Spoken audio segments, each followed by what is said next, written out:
Les agradezco a los que están presencialmente hoy día acá, especialmente por venir, por acompañarnos. Siempre pienso que estar en persona para tener una oportunidad de conversar, nuestra experiencia en networking es una muy buena instancia, así que queda hecha para siempre la invitación a venir acá a la Cámara. Las puertas siempre están abiertas para todos ustedes. Hoy día vamos a hablar de la ley de datos y los alcances de la nueva ley, valga la redundancia. A nosotros como Cámara también es un tema que nos llega profundamente y creo que para muchos de los cuales nuestros activos finalmente son las bases de datos de nuestros clientes. ¿Cómo vamos a enfrentar esto con las nuevas restricciones? Algunos de nosotros que somos filiales de empresas alemanas ya lo estamos sufriendo, por decir de alguna manera, y es un mundo complejo de cómo abordarlo sin perder las oportunidades de negocio, diría yo. O sea, es como cómo cumplo con la ley y a la vez no bajo mis puntos de contacto y mis oportunidades de hacer crecer mi negocio. Así que para eso en realidad invitamos hoy día a nuestros expertos, más bien ellos se ofrecieron a contarnos sobre lo que está pasando con esta regulación y nos acompañan hoy, perdón, soy súper mala con los nombres, Andrés Rodríguez, asociado senior de Barros y Errázuriz. Barros y Errázuriz es una empresa, una oficina de abogados socios de la Cámara, y también Magdalena Rojas, también asociada de Barros y Errázuriz. Así que los dejo con ellos. Yo creo que va a ser una muy interesante charla. Pueden interrumpir, hacer preguntas, o usted prefiere, no sé. Usted sí, no, lo que hay cualquier pregunta, la idea es que sea una charla interactiva, dinámica.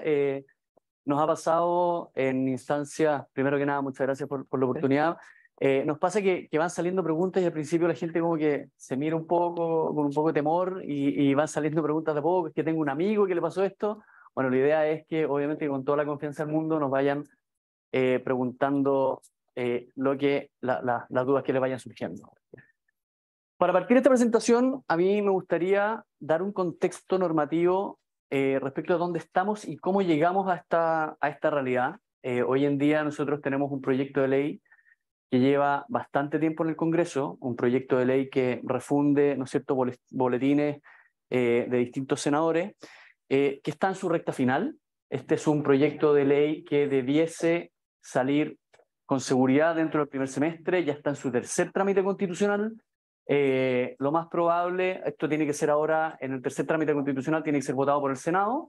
El Senado podría en algunos artículos específicos hacer ciertas enmiendas, pero lo que no se corrija por el Senado va a salir como ley. Por lo tanto, estamos a puertas de tener una regulación que lo que hace es que básicamente nos equipara a lo que es el estándar europeo. Estándar que en mayo cumple 5 años de su entrada en vigencia y que vemos cómo ha ido teniendo aplicación, la verdad es que de manera súper intensiva. No sé si ustedes saben, pero el lunes recién pasado, hace 2 días atrás, Irlanda multó a Meta. Meta es la empresa que asocia a Facebook, a Instagram y otras redes sociales, con 1.200 millones de dólares por incumplir normas en materia de tratamiento de datos personales, específicamente temas de transferencias internacionales de datos. Y eso a uno le empieza a dar luces de la importancia y la relevancia que tiene el hacer estos tratamientos de manera acorde con nuestra legislación. Como les digo, nuestra legislación, la actual, es una legislación que viene del año 99, es una norma antigua, pero que ha ido siendo parchada. Y a partir del 2018, y aquí entro ya un poco más en materia de lo que es el marco normativo, como reacción a la entrada en vigencia del reglamento europeo, en Chile lo que hizo el legislador fue modificar la Constitución. Eso fue lo primero que se hizo. ¿Cómo se hizo? Incorporando al artículo 19, número 4, que son una de las garantías constitucionales, el derecho de la privacidad de los datos como una garantía que era sujeto de una protección especial. Luego de eso, el año 2021, se publicó una ley, la nueva ley Proconsumidor, y en esa ley se incorporó un artículo que pareció pasar piola, como se dice, que sostenía que el CERNAC iba a tener facultades, ¿no es cierto?, el Servicio Nacional de Consumidor, de interpretar y de fiscalizar el cumplimiento de la ley 19.628 mientras no se dictara o mientras no entrara en vigencia esta nueva agencia de protección de datos que es la que se crea con la nueva ley. Por lo tanto, en todo este tiempo intermedio, es el CERNAC, en los casos que haya relaciones de consumo, el que puede fiscalizar el cumplimiento de la ley de protección de datos. Y nos ha pasado, o sea, nosotros en la oficina tenemos clientes a los cuales el CERNAC los ha oficiado para decirle, señores, yo necesito saber por qué usted en los términos y condiciones de uso y en las políticas de privacidad de su página web puso esta frase. Se los comento porque el CERNAC, siendo que el CERNAC no es una institución especializada en protección de datos, en ese como afán que tiene también de abarcar, ojalá, la mayor cantidad de aspectos posibles, el año 2022, el año pasado, a mitad de año, sacó 2 circulares interpretativas. Las circulares interpretativas del CERNAC no son vinculantes, pero sí a uno le dan luces de cómo el CERNAC internamente está viendo estos temas. Y ahora que tiene facultades de interpretar la ley de protección de datos, a uno le da luces de qué es lo que está buscando el CERNAC y qué es lo que el CERNAC puede catalogar como abusivo. Bueno, en esas circulares es donde yo les digo que el CERNAC estableció expresamente que hay ciertas frases que no pueden estar en las políticas de privacidad. Política de privacidad que uno muchas veces dice, chuta, en realidad mi compañía no tiene ni siquiera una política de privacidad porque quizás no la necesito, o la tengo incorporada dentro de los términos y condiciones de mis plataformas digitales, porque es la forma en que se ha venido haciendo. Bueno, hoy en día eso, obviamente que con ciertas excepciones, pero en el general de los casos, si uno revisa políticas de privacidad, se da cuenta que son súper insuficientes. Y uno se encuentra con cláusulas o con frases del tipo que por el solo hecho de navegar en una página web, se entiende que la persona otorgó su consentimiento, ¿no es cierto?, para la recolección de datos, para las cookies, etc. Eso hoy no cumple con el estándar ni siquiera de la ley vigente en Chile, de la ley del año 99. Ya con la ley nueva, con lo que va a entrar en vigencia en un par de meses más, ¿para qué decir? O sea, ahí no se cumple con ninguno de los requisitos, pero hay que tenerlo súper presente. Y eso es un poco lo que es el marco normativo. ¿Por qué es importante partir con algunos conceptos clave? Porque nos pasa también de manera súper frecuente que a nosotros nos dicen, es que sabes que yo en realidad, a mí esta ley no me aplica, porque yo no hago tratamiento de datos personales. Ese es como el approach que muchas veces nos ocurre. Y cuando uno empieza a tirar la madeja, se empieza a dar cuenta que en realidad prácticamente todas las compañías hacen tratamiento de datos personales. ¿Por qué? Porque la definición que nos da la norma vigente y la que viene después, la que va a entrar en vigencia, es una definición que es súper abstracta, es una especie de bolsón de payaso. Por darle algunos ejemplos, la definición de tratamiento de dato personal implica la recolección, el envío, el almacenamiento, la comunicación y una serie de sinónimos respecto de bases de datos, respecto de cualquier dato que pueda ser identificado en una persona. El nombre, el root, el domicilio, el número de teléfono celular, las fotografías, las imágenes, por ejemplo, faciales. Incluso, se discute, pero incluso hasta las patentes de los autos pueden ser, si es que esa patente puede eventualmente permitir identificar a una persona, puede ser un dato personal. Por lo tanto, tratamientos de datos personales hacemos todos. Nosotros, como oficinas de abogados, hacemos tratamiento de datos personales, pero cualquier entidad hace tratamiento de datos personales, incluso de los trabajadores mismos. Las bases de licitud para hacer ese tratamiento pueden variar, pero tratamiento siempre hay. Por lo tanto, esta norma, tanto la 19628, la del 99, hay que respetarla y para qué decir lo que se nos viene. La figura del responsable y el encargado, que es una figura que viene consagrada, ¿no es cierto?, en el reglamento europeo, es una figura que hoy en día, como tal, no está expresamente estipulada en la norma chilena. Se habla de los mandatarios, ¿no es cierto?, como un símil, pero no hay una distinción entre el responsable y el encargado. Nosotros hoy en día podríamos decir que todos son responsables, o sea, a todos se les aplica, a todos quienes hacen tratamiento, se les aplica la norma sin distinción. Pueden haber mandatarios, pero en esos casos, claro, la responsabilidad se puede ver disminuida, pero es algo que viene con la norma nueva.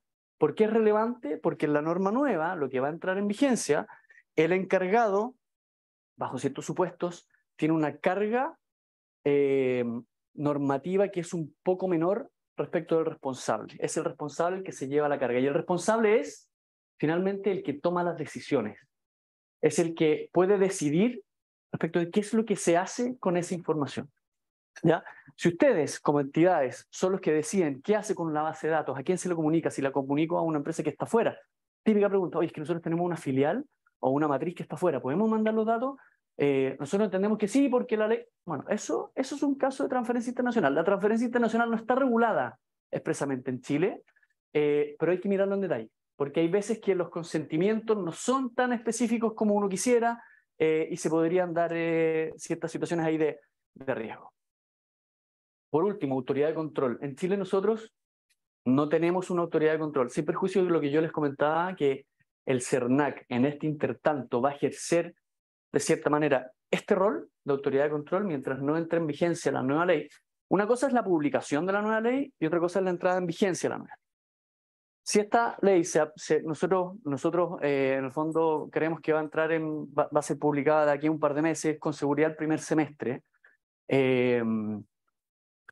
Como está actualmente el texto, la ley va a entrar en vigencia en 24 meses. Eso significa que en 24 meses ya las compañías tienen que estar cumpliendo de manera integral con esta norma. Ahora, la Agencia de Protección de Datos va a empezar a funcionar antes de esos 24 meses. Y además, y eso implica que en el mes número 24 la agencia empieza a ejercer sus funciones y empieza a fiscalizar. Pero en ese intertanto, recuerden que va a ser el CERNAC. Y el CERNAC le va a dar hambre. Y sabiendo que tiene una norma expresa, que es el artículo 15 bis de la ley pro consumidor, no me cabe y no nos cabe ninguna duda, porque ya lo está haciendo, que va a querer meterse en esta área. Especialmente en las empresas que son más de retail, más de consumo masivo, más de relación directa consumidor-proveedor.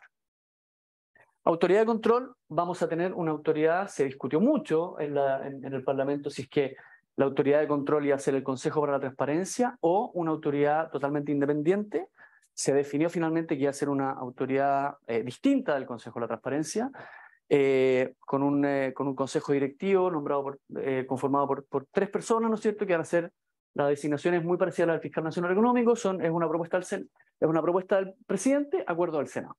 Y esta va a ser la agencia que va a tener la capacidad de fiscalizar esto. Y esto, viendo la experiencia extranjera, no nos cabe ninguna duda que va a ser un control súper exigente y de día a día. O sea, piensen ustedes que va a ser una entidad que lo único que va a ser revisar temas de protección de datos. Una especie de CERNAC o superintendencia, pero de los datos. O sea, es gente que va a estar destinada a esto todo el día. Metiéndose a las páginas web, viendo las políticas de privacidad, oficiando. O sea, ahí hay que estar preparado para responder los requerimientos de la autoridad.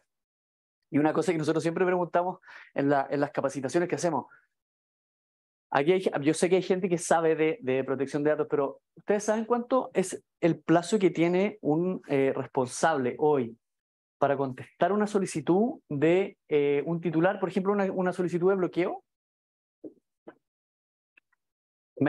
Menos. Son 2 días hábiles. O sea, si a mí como entidad, esto bajo la ley vigente, esto aumenta con la nueva norma, pero que es un poco irrisorio, porque 2 días hábiles para contestar un requerimiento es súper poco tiempo. Pero si yo como titular voy donde la empresa X y le digo, sabes que yo necesito que tú bloquees mis datos personales, porque resulta que ya no tiene un fundamento legal para tenerlo, o que los modifiques porque resulta que son incorrectos, que los bloquees o que los suprimas, etcétera, esa empresa a lo menos tiene que dar respuesta. No quiere decir que tome esa medida, pero dar respuesta en 2 días hábiles. Eso pasa 15 con el proyecto de ley. Pero en el fondo, recordemos que van a pasar 2 años y que la gente, cuando se tome la real conciencia de este tema, vamos a tener 2 años en que van a ser 2 días hábiles para contestar estos requerimientos. Por lo tanto, los procesos internos dentro de las compañías también tienen que estar súper bien adecuados para dar esta respuesta dentro de los plazos que te establece la ley, porque si no, hay multas asociadas, puedes terminar en un juicio sumario. Entonces, la verdad es que es complicado. ¿Cuáles son las reglas básicas de la ley que tenemos vigente hoy? Algunas de las cuales van a ser aplicables a la norma que se nos viene. Primero, la necesidad de contar con una base legal o fuente de licitud para hacer el tratamiento de los datos personales. O sea, aquí lo que ya no está en discusión por ningún motivo es que se puede hacer tratamiento de datos personales así a libre disposición. El concepto que es súper relevante de tener presente es que los datos pertenecen a sus titulares. Y acá, este es el primer cambio de mentalidad que hay que hacer, porque muchas compañías dicen, pero es que estas bases de datos son mías y yo hago lo que quiero con esas bases de datos porque resulta que hay un trabajo que yo he hecho durante un lapso de tiempo determinado para construir mi base de datos. Bueno, el dato personal pertenece siempre a su titular y para poder usarlo de la manera que sea, yo tengo que tener una fuente de licitud. En Chile hoy existen básicamente 2. Uno es el consentimiento, o sea que ese titular de los datos de alguna manera te haya otorgado su consentimiento para que tú puedas hacer el tratamiento de los datos personales, o una autorización legal. Autorización legal que puede ser, por ejemplo, la autorización que tiene el Ministerio Público en ciertas oportunidades de pedir cierta información, los tribunales de justicia, ciertas autoridades específicas. Hay ciertas instituciones, ¿no es cierto?, boletines comerciales que por ley pueden hacer tratamiento de datos personales con ciertos requisitos, como en el caso de Equifax, pero eso, ahí hay una justificación legal, ¿ya? En el resto de los casos es el consentimiento. Yo le diría hoy en día que el 98% de los casos uno tiene que contar con un consentimiento para poder traspasar los datos y hacer un uso que no haya sido considerado dentro de las condiciones originales. Finalidad. Siempre se les debe informar a los titulares cuál es la finalidad del tratamiento. Y esto aquí no puede ser para mejorar la experiencia del usuario, que es lo típico que se dice en las páginas web. No, es que vamos a recopilar sus datos y los vamos a enviar a terceros proveedores para darle una mejor experiencia de navegación o para otorgarle beneficios futuros. Eso no sirve, eso no cumple con los estándares actuales. La finalidad tiene que estar súper detallada. Lo voy a hacer para esto, esto y esto otro. Se lo voy a comunicar a este y esto otro para que usted pueda tener acceso a este y este otro servicio. No hay ningún problema en que eso después se modifique, pero eso tiene que ir siendo aprobado por el titular. ¿Ya? Acá los bolsillos payasos, como le decimos, estas grandes bolsas que comprenden todo, ya no corren y ya no sirven. Todos aquellos que hacen tratamiento, el tercer punto, tienen que cumplir con el deber de confidencialidad, de información, que es un poco la información respecto a la finalidad, de diligencia y de responsabilidad. Acá hay un punto que es sumamente relevante y se los voy a comentar porque nos ha pasado con clientes que gracias a que han sido diligentes en la contratación de sus proveedores, muchas veces, ¿cuál es el punto al que voy acá? Muchas veces uno contrata y los datos personales, el que los maneja en la realidad es un proveedor externo. Por ejemplo, un proveedor de servicios IT, un proveedor de servicios de hosting de una página web, el que te mantiene las bases de datos fuera, etc. Si yo no soy lo suficientemente diligente cuando contrato a ese tercero en pedirle que cumpla, por ejemplo, con las certificaciones que pueden ser las ISO que aplican a este tipo de materia, si no incorporo cláusulas contractuales en virtud de las cuales yo les exijo a esos proveedores que cumplan con las normas chilenas, o si quiero, le puedo decir que cumpla con estándares de afuera. Uno es libre en términos contractuales, pero entre más exigente sea yo, el día de mañana, si se llega a producir, por ejemplo, una filtración de datos, con mayor fuerza voy a poder defender que yo fui un contratante diligente frente al ejercicio de una acción legal. Y eso nos ha pasado. O sea, hemos visto cómo empresas que manejan grandes cantidades de información, al poder demostrar que cuando han contratado, y la filtración ocurrió en este caso en Miami, en servidores que estaban en Miami, se filtraron allá los datos de los clientes, pero resulta que los clientes eran chilenos. Esto salió en la prensa, no vamos a dar nombres, pero en el fondo, ¿qué fue lo que hizo la empresa? En un primer momento, obviamente, tuvo que responder. Pero cuando empezaron las acciones de clases civiles, la empresa dijo, yo tomé todas las medidas que estaban a mi alcance para contratar con un proveedor que era lo suficientemente responsable. El tipo me demostró que sus centros de datos cumplían con las más altas certificaciones en materia de seguridad. Además, contractualmente le pedí que me declarara esto. Además, mira, una serie de exigencias que hizo que el tribunal, al momento de ponderar la responsabilidad de ese responsable en Chile, en el fondo se pudo acreditar que la responsabilidad había sido prácticamente, no salió exento, pero sí mínima porque de verdad estaba fuera de su alcance, porque en temas informáticos, además, la seguridad 100% no existe. O sea, el riesgo de que por un hackeo se te puedan filtrar los datos afuera, siempre está presente. Entonces, la diligencia y la responsabilidad no basta con revisar que el proveedor ojalá cumpla, sino que es imponerle las obligaciones a esos proveedores, a nuestras contrapartes, a todos aquellos que tengan acceso a la información de mis clientes que cumplan con los mismos estándares que estoy cumpliendo yo. Y esa es la única forma que yo tengo de quedar protegido respecto a este tema.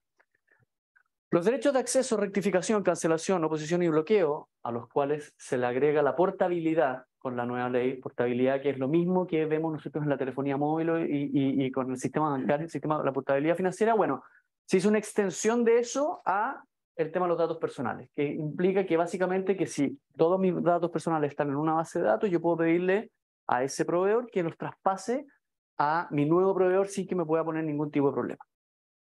Los derechos siguen siendo básicamente los mismos, pero los plazos para contestar estas solicitudes son un poco más extensos.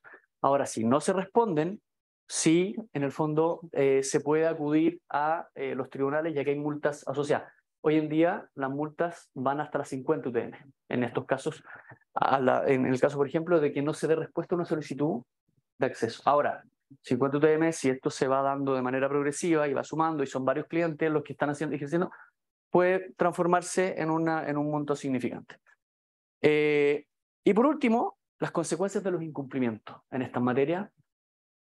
Yo creo que acá lo más relevante, obviamente que con la nueva ley, el monto de las multas se incrementa de manera sustancial. O sea, estamos hablando de 20.000 UTM, que corresponden a, son 1.200 millones, perdón, 1.200 millones, 1.200, sí, son 1.200 millones, versus 50 UTM, la verdad es que es una cifra súper relevante, pero puede ser triplicado en caso de un incumplimiento, una reiteración o cuando se trata de faltas gravísimas. 1.200 millones de pesos yo creo que es una multa que ya empieza a ser súper significativa. Ya nadie lo deja indiferente. Se trató de morigerar un poco porque la verdad es que en Europa es hasta 4% de los ingresos anuales. Sin tope. Y sin tope. Cuando es por infracciones gravísimas. Pero en el fondo, para nuestra realidad y nuestro mercado, esa suma de 20.000 UTM que se puede triplicar, la verdad es que es enorme. Pero además del daño del perjuicio en el fondo económico, lo que más importa acá es el daño reputacional. Y donde nosotros de verdad vemos que está el riesgo es que una vez que se te cataloga como una empresa que no cumple con la legislación de datos personales, con una empresa que se le filtran los datos, ese daño reputacional, el valor que tiene es mucho más relevante, todos sabemos cómo funcionan las redes sociales hoy en día, que el perjuicio económico. Y aquí, bueno, esto lo que adelantamos, vamos a empezar, la Magdalena les va a contar un poco cuáles son los cambios más relevantes que trae la nueva norma. Yo solamente voy a empezar con lo que es la creación de esta agencia, esta especie de superintendencia de los datos, o de CERNAC de los datos. Es una agencia que va a tener las facultades de fiscalizar y poner multa por casos de incumplimiento de la nueva ley, ¿no es cierto? La va a interpretar también y va a ser la que va a resolver la solicitud de los titulares. Hoy en día, esto está como en una especie de limbo, una solicitud de un titular que no es atendida. Si no es atendida por la empresa que maneja los datos, ese titular tiene que ir a un tribunal civil, a un juez de letra no civil. Lo que ya implica que tiene que contratar a un abogado, sin perjuicio que puede ejercer un recurso de protección, por lo que decíamos del 19 número 4, ¿no es cierto? Pero es un procedimiento que, por una protección de datos personales, uno dice, es difícil que se haga. Bueno, con la creación de la agencia esto deja de ser así. Va a haber una especie de CERNAC, que probablemente, tal como funciona el CERNAC, va a tener una plataforma de reclamos, donde se va a hacer mucho más fácil el ejercicio de estos derechos. Por lo tanto, el nivel de comunicación con los regulados va a ser mucho más intenso. Y finalmente, sancionar las infracciones con las multas que les estábamos comentando. Dale, Magdalena. La ley actual establece muchas obligaciones al responsable, no son tan expresas como la nueva ley, pero lo que hace este proyecto es, número uno, explicarlas de forma más específica para que sea súper clara la responsabilidad que tiene el responsable y el encargado en su caso, y además establece nuevas obligaciones. Por ejemplo, el último, reportar las vulneraciones, eso es algo totalmente nuevo. El responsable tiene que adoptar medidas de seguridad para que los datos estén protegidos y en caso de que estas medidas de seguridad de alguna forma se vulneren, tiene que reportar esto a la agencia. Y en ciertos casos en particular, de ciertos tipos de tratamientos, tiene que además reportárselos a los titulares. Similar a lo que tiene la ley actual, hay que mantener, hay un deber de secreto y de confidencialidad. Esto además está establecido como un principio de la ley y es relevante porque todas las infracciones y el cómo se determina que hay una infracción es en la medida que hay un incumplimiento de los principios. Por tanto, el haber incumplido el deber de confidencialidad, porque por ejemplo, uno de mis empleados transfirió los datos personales de un correo a su correo personal, que eso es una infracción a un deber de confidencialidad, estaría incumpliendo mi obligación y uno de los principios de la ley. Y por tanto, se iniciaría una de las causales para que sea una infracción grave. Una nota respecto a las vulneraciones. Acá, recuerden que la industria financiera, el mercado financiero, ya tiene una norma, y esto viene un poco también sacado de ahí. Hay las normas RAN, ¿no es cierto?, establecen que cuando hay un incidente, por ejemplo, de ciberseguridad o una vulneración a los sistemas críticos de una entidad financiera, tienen que reportarse esas vulneraciones. Y para eso entiendo que tienen media hora. O sea, es un plazo que es, pero la verdad es que es muy difícil de cumplir, y lo hemos visto como las empresas sufren tratando de cumplir en media hora, porque hay veces que ni siquiera ellas se enteran, los bancos, perdón, se enteran de que hay una vulneración. Pero esto viene de ahí. O sea, va a haber un plazo específico para que desde el momento que una entidad sabe o toma conocimiento de una vulneración, que vuelvo al caso de que puede ocurrir una vulneración afuera, por lo tanto, en esos contratos que se tienen con los proveedores de servicios de tecnología, se tiene que también establecer que en caso de una vulneración tienen que informarlos de inmediato, porque si no yo, el que debo cumplir con esta norma, no voy a poder hacerlo. Entonces, es una cadena de actos que o sea, que hay que fijarse. O sea, no solamente uno se puede quedar con el tema de una buena política, con unos términos y condiciones y con el contrato, sino que hay que enlazar todas las responsabilidades que trae la nueva ley, de manera que con estos proveedores, que yo les digo que son muchas veces donde ocurren los problemas, quede blindado, como les digo. En ese sentido, el reglamento europeo establece 72 horas para reportar este tipo de vulneraciones, pero nuestro proyecto, yo creo que por un tema de cuidado, no establece plazo, dice lo antes posible. Otras dos obligaciones relevantes. La primera, acreditar la licitud, está relacionado con el principio de accountability, que se conoce en el reglamento europeo, que es muy importante, en el cual el responsable no solamente tiene que tratar los datos de esta forma y esta forma, sino que además tiene que tener toda la documentación y los registros para poder acreditar ante un titular o ante una autoridad de control de que cumple, o sea, de que trata los datos de esa forma, lo cual es complejo porque implica finalmente tener como mapeado todo el tipo de tratamiento que hago, las actividades que hago, cómo las hago, y después poder probar con documentación fehaciente de que yo cumplo con eso que establezco. Y respecto a la información del tratamiento, ahora es mucho más complejo cumplir con este tipo, o sea, la ley actual pide que informen la finalidad y los destinatarios a los cuales se tratan los datos principalmente. En cambio, la ley nueva pide que el responsable, el encargado, la forma de contacto, los derechos que se tienen, las obligaciones, el derecho de recurrir ante la agencia, y así sucesivamente, es mucho más complejo cumplir con este deber de información, lo cual en caso de incumplir, puede ser sancionado como una infracción leve. Derechos de los titulares. Como Andrea ya dijo, la novedad es la portabilidad, que tiene como dos dimensiones: el hecho de que a mí me entreguen mis datos en un formato de uso común, y además de que se lo traspasen a otro proveedor. El derecho de bloqueo existe en nuestra ley actual. La diferencia es que ahora está mucho mejor regulado esta idea de suspensión temporal del tratamiento, y cuando yo ejerzo un derecho, inevitablemente, o sea, inmediatamente yo puedo pedir que se bloqueen todos los datos antes de que el responsable decida o no si es que amerita, por ejemplo, eliminar los datos. Por tanto, se suspenden todas las operaciones de tratamiento relacionadas con mis datos hasta que no se decida si es que aplica o no el acceso o la supresión de los datos. El resto son bastante similares, pero sí la novedad que tiene es que se establecen precisamente las causales en las cuales aplica o no aplica cada tipo de derecho. Responsabilidad. Andrés ya lo adelantó un poco, pero existen tres tipos de falta. Las multas, o sea, las infracciones graves y gravísimas tienen multas bastante altas.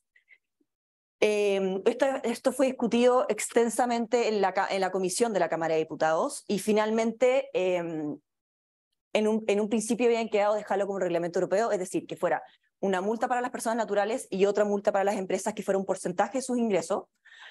Sin embargo, debido al temor de que estas sanciones podrían ser muy altas para empresas que nunca han tenido que dar cumplimiento a este tipo de norma, se estableció un tope. En el caso de las graves hay un tope de 10.000 UTM, es decir, si es que el 2% de las ventas es como que es mayor que ese tope, la empresa no sería sancionada de forma tan grave como en el caso de la multa en Europa. Eventualmente la idea es eliminar estos topes. Y en el caso de la gravísima, el tope es de 20.000.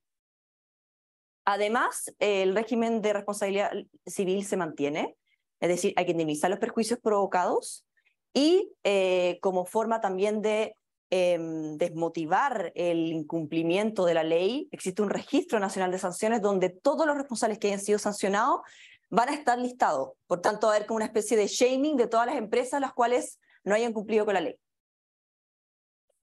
Un ejemplo para que tampoco se crea que las faltas gravísimas son, en el fondo, un ejemplo de falta gravísima, para aterrizarlo, en el fondo es el traspaso el que traspase a sabiendas, dice la norma, lo discutíamos hoy día a la mañana, el que traspasa a sabiendas una base de datos sin los consentimientos necesarios es una infracción gravísima. O sea, eso es algo que se hace. Perdón, o sea, como para contextualizar, o sea, tú si yo, supongamos, estoy trabajando con la Cámara Española, por ejemplo, vamos a hacer un evento juntos. La Cámara Española me dice, toma, acá está la base de mis socios, porque lo invites. Si yo la uso y no le pregunté a cada uno de sus socios si me daba su consentimiento, debería. No. O sea, si yo no tengo una base legal que me autorice para realizar ese tratamiento. En ese caso, la Cámara Española debería tener suponiendo que la Cámara Alemana no tiene la fuente legal para poder transferir esta base de datos y la transfiere hacia afuera, a España. A sabiendas. Chile, no. Ellos me prestan una base. No, que esto son transferencias internacionales de datos a las que se refiere Andrés. Sí, es gravísima transferencia internacional. Me asusté. No, pero de todas formas, en el caso... O sea, que en eso sería una comunicación común y corriente. La comunicación de datos también es un tratamiento y también está regulado. El tema es que la transferencia internacional tiene como una categoría especial porque implica de que pierde un poco el control del titular, porque salen de su país. Y fuera de su país puede que la normativa de ese país no sea buena y sea un país inadecuado, como se le llama. No, y por eso por ejemplo, si la Cámara, o sea, yéndose un poco a lo que es la ley vigente, si a ti la Cámara Española te está pasándose a las bases de datos y esa Cámara Española no tiene los consentimientos, no es capaz de demostrar que tiene los consentimientos, estamos basándonos en la ley actual, de sus asociados en el fondo para traspasar esa información hacia otras cámaras, hay una infracción. Es que ese es el caso clásico. O sea, esto es lo que nos pasa en todas las compañías. El tema de los traspasos de las bases de datos. Y por eso que es súper relevante que las fuerzas de venta, que la gente que está metida en marketing y en los temas más comerciales, que sabemos que manejan sus propias bases de datos y que si una persona se cambia de empresa, se lleva la base de datos. Sí. Bueno, ahí no hay una fuente legal para el tratamiento. Ahí no hay una fuente legal y ahí, en el fondo, puedes tener una eventual infracción. Lo que pasa es que todavía no se genera esta atracción por parte de los titulares de ir a reclamar, pero imagínate lo que va a hacer esto con una agencia que va a estar fiscalizando precisamente esto. No, y que puedes obtener tu indemnización como persona. Sí, claro. Ahora, sí sabemos en ciertos rubros, como es la industria de las telecomunicaciones, esto sí se da.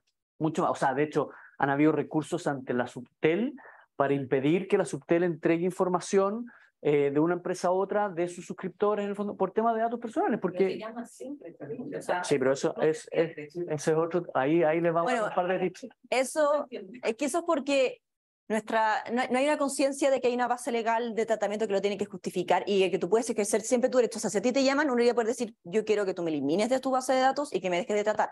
Sí, ¿por qué tienen mis datos? Quiero que me eliminen. Sí, pero es que la multa que le puede llegar es 50 UTM, por tanto le conviene mejor llamar. Es terrible. Desafortunadamente, por eso las multas ahora son altas. La idea es que esas acciones sean eliminadas. Y ojo, hay un mecanismo. O sea, en Europa esto es impensado. Hay un mecanismo frente a lo que tú dices, que la pregunta que tú me haces la han hecho en todas las charlas que hemos hecho. No solamente las compañías de teléfono, sino que los bancos, cementerios, te llaman de todas partes. Bueno, hay esa plataforma, CERNAC tiene por protección del consumidor, tiene una plataforma que se llama No Molestar. Si ustedes se meten a esa plataforma, ingresan su número de teléfono y te da un listado enorme de todos los servicios que quieres que no te molesten, ¿ya? Y que efectivamente en un día hábil queda deshabilitado y no te pueden llamar. Si te siguen llamando ya están en infracción. Lo que hay que tener ojo, que me pasó a mí personalmente, es que yo ocupo el No Molestar y voy metiendo a los bancos, bueno, metí a ciertos bancos que me estaban llamando y después, a los 2 años, fui a pedir un crédito hipotecario. Me acuerdo perfecto el caso, fue el Banco Itaú. Entonces yo llamo a la gente y le dije, oye, ¿sabe que necesito pedir un crédito? Si es que no lo podemos llamar de vuelta. ¿Pero por qué no me pueden llamar de vuelta? Porque usted puso en el no molestar, puso Banco Itaú, entonces usted nos aparece con un destacador amarillo que dice, no de verdad no te podemos llamar para hacerte comunicación. Entonces nos tienes que desbloquear en el sistema. Eso ya es como llevarlo al extremo, pero de verdad la plataforma funciona. Y eso, los que cobran, las cobranzas tampoco te podrían llamarse. no, las cobranzas eventualmente pueden... Es que probablemente ahí habría, la ley actual y tanto la ley nueva, habría una especie de autorización legal. Claro. Porque finalmente acá hay una acción legal que fue ejercida por una persona que es para poder cobrarte un... Sí, y ahí también, pero también un poco ellos exceden esa autorización y empiezan a llamar a tus familiares. O sea, yo conozco... Sí. No, sí, es que es irrastreable, pero a ver, dentro de las cosas que van a cambiar, este tema que ustedes dicen de los llamados, pero esto tiene un doble componente, tiene un tema de datos personales y tiene un componente de protección al consumidor. Ambos dos, en el fondo, con la nueva ley, se van a ver súper potenciados y debiese dejar de... o sea, no debiese ser necesario que uno se meta a una plataforma especial para pedir que no te llamen, sino que no te deberían llamar salvo que uno lo autorizara. ¿Me entiendes? A no ser de que hubiera otra causal de legitimación, como podría ser la ejecución de un contrato o un interés legítimo, pero eso se analiza caso a caso. Vale. Bueno, y relacionado con eso, hay nuevas bases legales. Ahora ya no es simplemente la ley y el consentimiento del titular, sino porque el regulador europeo se dio cuenta que el consentimiento no es una buena fuente legal, porque la gente recibe tantas solicitudes para que consienta el tratamiento de sus datos que prácticamente ya no las lee, no es informado ese consentimiento, simplemente una apretada sí y vendió su alma.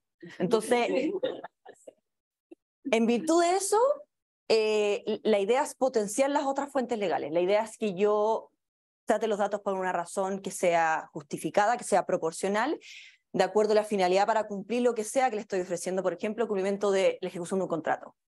Yo estoy prestando un servicio, soy, por ejemplo, una empresa de telefonía, para prestar mi servicio yo tengo que llamar para contarte que no has pagado la cuenta. Eso es razonable, pero para ofrecerte ofertas y promociones, yo ahí me puedes llamar la primera vez, pero yo voy a poder ejercer inmediatamente mi derecho, que no quiero que nunca más ocupes mis datos, y ahí se da una especie de oposición, en el cual tú te opones a ese tipo de tratamiento, porque la empresa no puede eliminar tus datos, porque sigue siendo el cliente tuyo. Lo mismo el cumplimiento de una obligación legal. Esto no es tan nuevo a lo que existe actualmente, pero ahora se establece expresamente. Satisfacción de un interés legítimo es una novedad.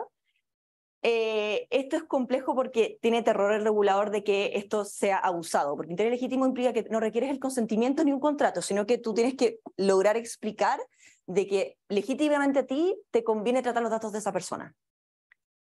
Por tanto, tú tienes que haber hecho una especie de evaluación en la cual realmente el perjuicio que tiene esta persona es menor a lo que yo me beneficio por tratar sus datos. Y esto después tengo que poder justificarlo ante el titular cuando me pidas información. Así es. Esto es súper... Esta causal es relevante. Concreto. Es que la publicidad es muchas veces ocupada como interés legítimo.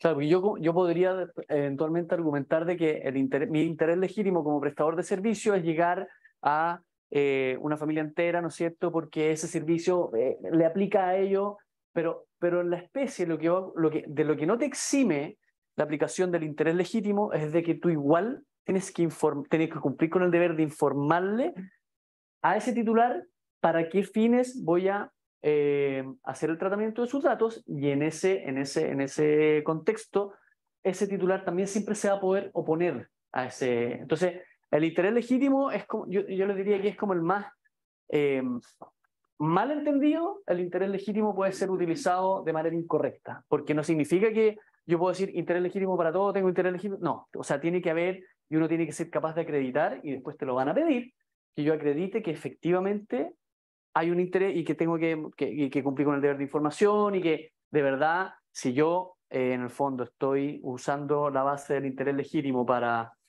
Es que lo común es, por ejemplo, tú compras algo en Zara, compraste un abrigo. Es razonable que Zara piense que a ti te interese la ropa y te mande una publicidad al respecto, pero tiene que haber una conexión. O sea, no es posible que Zara, tomando esos datos, se lo transfiera a una Adidas, que es totalmente distinto porque es ropa deportiva, para que te mande publicidad. Ahí no se cumple con el interés legítimo. Entonces, Sara razonablemente puede pensar de que a ti te interesa la ropa de los otros productos, claro, no de guagua probablemente, sino ropa de adulto. En verdad así funciona, hay un tema de criterio, entonces tienes que determinar de que razonablemente puedes pensar de que el titular le interesa Claro, intereses que policiales. el mismo Sara le pase la base de datos a una empresa de flores. ¿Dónde está, cuál es el interés legítimo? O sea, ahí no existe ni un vínculo. Como cámara, podríamos considerar que si yo tengo una empresa que hace social, ya, pone a 3 personas de contacto. Por ejemplo, ya, y ustedes 2 que no están en nuestra base. Yo podría considerar que ese es nuestro interés legítimo que después yo te mande invitaciones relacionadas con estos temas. Por supuesto, es que Con estos temas interés. Ya, es que pero ahí está no el límite. tipo un foro de minería. Bueno, eso se analiza. Igual. Es súper discrecional y es discrecional. Sí, claro. Por eso hay que hacer una evaluación, pero el tema es. Eso, porque yo podría defender que el propósito de nosotros como Cámara efectivamente es ese. ¿Y qué nos puede a nosotros indicar el propósito? La agencia. Es que en ese caso, no, pero ahí si tú pones fácilmente un link abajo de tu correo en el cual te puedes suscribir inmediatamente y puedes ejercer finalmente tu derecho inmediatamente, no habría problema. No, y hay criterios, pero ojo, hay criterios, o sea, el consentimiento. Sí, pero hay criterios, o sea, el interés, por eso te digo que el interés legítimo no es un bolsón de payaso. Es más claro porque uno entiende como protección de datos primero la obligación de no hacer tratamiento de tus datos personales. Uno parte por eso, o sea, mis datos personales nadie los puede tratar sin que yo no dé mi autorización. Entonces, ante esas situaciones de legítimo ya como que se antepone. Es que, ojo. Es que el consentimiento, o sea, uno ya da su consentimiento para todo tipo de tratamientos, porque estás obligado prácticamente para cualquier tipo de servicio, te tienes que dar tu consentimiento y sin límites. Entonces, ya no queremos que tú consientas, ahora queremos que él justifique por qué te mandó esa publicidad. Pero el consentimiento tiene que estar tratado en términos de licitud, de definición en sentido de qué es lo que necesito, por lo que entiendo, ¿cierto?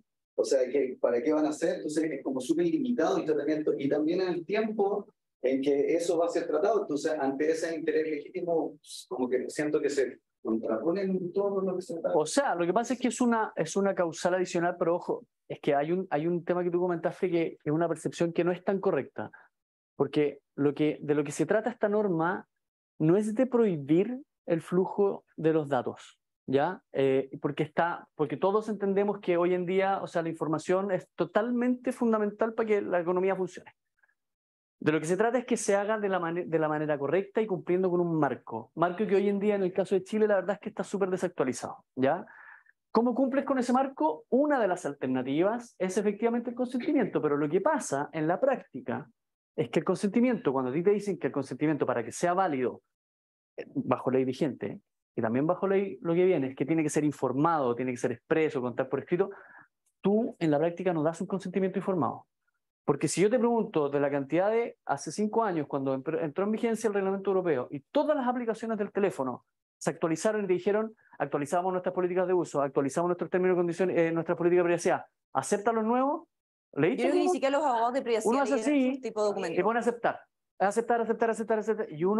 Y nosotros que estamos en esto, de repente uno acepta unas cosas. O sea, siempre pongo el mismo ejemplo, pero AccuWeather, que es una aplicación que uno tiene en el teléfono que da el tiempo, si uno lee las políticas de privacidad de AccuWeather, uno le da acceso, si tienes un reloj smartwatch en el fondo que tú hiciste bicicleta en la mañana o saliste a trotar, AccuWeather se puede meter, sacarlo y mandarlo a quien quiera. Tus comportamientos de pago, tus viajes, si compraste, o sea, prácticamente todo. Eso uno no lee. Por lo tanto, el consentimiento pierde, o ha perdido, de cierta manera, solidez porque todo el mundo... Entonces, ¿qué es lo que pasa? Demos otras alternativas, ¿ya? Y el interés legítimo, como te digo, el interés legítimo no es este bolsón de payaso que a primera vista tú dirías, puedo hacer todo bajo interés legítimo. Ahí el interés legítimo está regulado y tú tienes que cumplir con ciertos estándares para que el interés legítimo se configure. O sea, no es decir, mi interés legítimo es, porque es lo mismo que comentábamos al principio, en beneficio de mi cliente voy a hacer tratamiento de otras personas, interés legítimo. Totalmente. Entonces, tú tienes que hacer un análisis interno de si es que de verdad tienes un interés legítimo. Y en eso tienes que saber enmarcarte dentro de la nueva norma de protección de datos. O sea, hay un análisis caso a caso y que una persona que entienda estos temas te va a decir, sabes que efectivamente tienes un interés legítimo o no lo tienes. Pero no puede quedar a discrecionalidad tuya. ¿Me entiendes? El tema del consentimiento es que las empresas después decían, no sé, el titular reclamaba el tratamiento de sus datos y decían, no, pero si tuviste tu consentimiento. Y uno horrorizado decía, yo di mi consentimiento a eso. Desafortunadamente sí. Entonces, ahora crean estas nuevas como fuentes legales que tienen que justificarse y tienen que poder acreditar que realmente no perjudican los derechos del titular. Esto es un avance. Esto protege mucho mejor al titular que solamente su consentimiento. Y una cosa que, perdona, pero que sí es súper bueno tener presente. Uno es el que está aceptando libremente todo esto, ¿eh? O sea, acá no nadie, y cuando uno pone los ejemplos de las apps, es súper legítimo que lo hagan. Nadie se opone a eso, ¿ya? Pero sí, muchas veces, y lo que ocurre en la realidad es que uno no lee las políticas de privacidad. Y quizás si uno las leyera a conciencia se daría cuenta de que la información que está entregando y que la gratuidad de esas aplicaciones tiene una justificación. O sea, el valor de la información que yo estoy entregando es lo que permite que esa aplicación eventualmente a mí me la den gratis. ¿Quiere haber una diferenciación entre política de seguridad y protección de datos? Porque la Unión Europea sí está.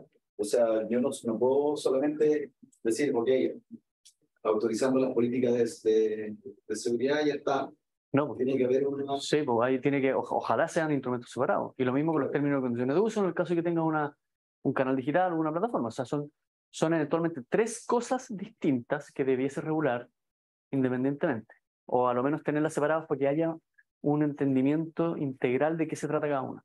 Ahora, por lo general, la política de seguridad de la información son más de carácter interno que de cara a cliente. Salvo que estés en una industria en la cual la seguridad en el fondo está súper regulada como en la industria financiera, y ahí sí. Pero muchas veces la seguridad de la información está más en el ámbito interno. No en todos los casos, pero es lo más usual. Dale. Bueno, lo que habíamos comentado, la transferencia institucional de datos ahora se reconoce expresamente y se establecen las causales específicas por las cuales se autoriza. Los países adecuados finalmente es un listado que va a crear esta agencia y que se trata de aquellos países que cuentan con un ordenamiento jurídico que protege debidamente los datos personales de los titulares. Por ejemplo, inmediatamente toda la Unión Europea quedaría incluida como un países adecuados. Consentimiento específico se refiere a un consentimiento a la transferencia específica que se va a realizar, no a realizar transferencias internacionales de datos en general. También existen las causales contractuales tipo, las cuales también tiene que sacar la agencia, que finalmente son ejemplos que saca la autoridad de control, que puede ser implementada por las empresas para que sea el mínimo estándar que le exige a sus proveedores, similar a como el deber de diligencia. Modelo de cumplimiento está muy relacionado con eso, pero se refiere que finalmente hay una especie de como obligaciones que ambas partes se obligan, valga la redundancia, a cumplir. Las normas corporativas vinculantes se refieren a grupos económicos. O sea, por ejemplo, si hay un grupo gigante económico que tiene... Cencosud. Claro, que tiene empresas en distintos países, es impracticable que celebren un contrato con cada uno de las filiales con la matriz. Por tanto, lo que se hace es una norma corporativa vinculante a la cual se saca un modelo que aplica a todos los países por igual, respetando las diferencias de cada una de las normas específicas locales. Pero una pregunta. Si yo tengo mi servidor en una empresa alemana en Europa y estoy ingresando los datos desde acá del cliente chileno en ese servidor, ¿eso es transferencia internacional? Sí. Y necesito el consentimiento específico.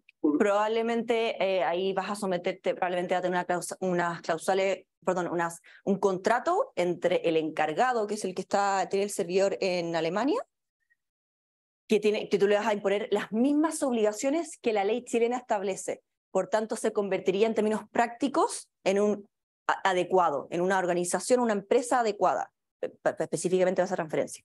Y entonces, por tanto, estaría autorizada. A tu pregunta, si es que actualmente lo estás haciendo, lo deseable sería que, no conozco la figura, pero en el fondo que esa persona respecto de la cual sus datos están siendo enviados a los servidores en otro país, se le haya informado en alguno de los instrumentos o contratos que tú celebraste con ellos, de que sus datos iban a ser procesados en el extranjero.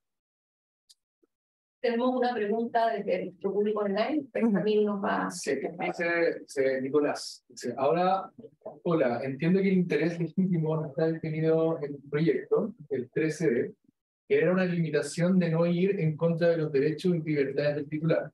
Pero se señala en el 16 que inquiere ciertos tipos de datos que la ley entiende como interés legítimo, datos históricos, científicos, estadísticos. Hay una relación entre el concepto de interés legítimo e interés general. El problema es que las empresas privadas pocas veces atienden a intereses generales. Eso será un problema. Entonces la pregunta es la siguiente. ¿Qué va a pasar con la base de ilicitud, fuentes de acceso públicos? ¿Se aplicará o no? Ese es uno de los cambios que tuvo la comisión de la Cámara de Diputados. Esa es una fuente que existe en nuestra ley actual, es una de las fuentes de autorizaciones legales que se contemplan. Desafortunadamente no protege los derechos de los titulares debidamente ese tipo de fuente legal y por tanto fue eliminada del proyecto y esperamos que el Senado lo ratifique. Creo que ahora viene... Es que esos son los ejemplos que tú habías dado. Sí, estos son los ejemplos de lo que estableció el CERNAC. Acuérdense que el CERNAC, estos son las circulares interpretativas. Las circulares interpretativas no son vinculantes, pero sí nos dan ciertas luces de lo que el CERNAC podría llegar a considerar cuando ejerza sus funciones de lo que es abusivo o no. Esto está así tal cual en las circulares. ¿Qué frase se considera abusiva? Al acceder al sitio tanto, el usuario está aceptando y reconoce que ha revisado y está de acuerdo con su política de privacidad. Eso no funciona. Eso es totalmente abusivo. Y eso es lo que uno ve constantemente. El proveedor, ¿no es cierto?, se reserva el derecho a modificar la presente política de privacidad y será responsabilidad del usuario la lectura y acatamiento de esta cada vez que ingrese al sitio. Abusivo. O sea, eso tampoco puede ser. O sea, si tú vas a cambiar tu política de privacidad, tienes que comunicárselo a tu cliente. Y en caso de ser necesario, solicitar nuevamente su consentimiento. Exactamente. Y en caso de que esas modificaciones sean sustanciales, el consentimiento debe ser otorgado nuevamente.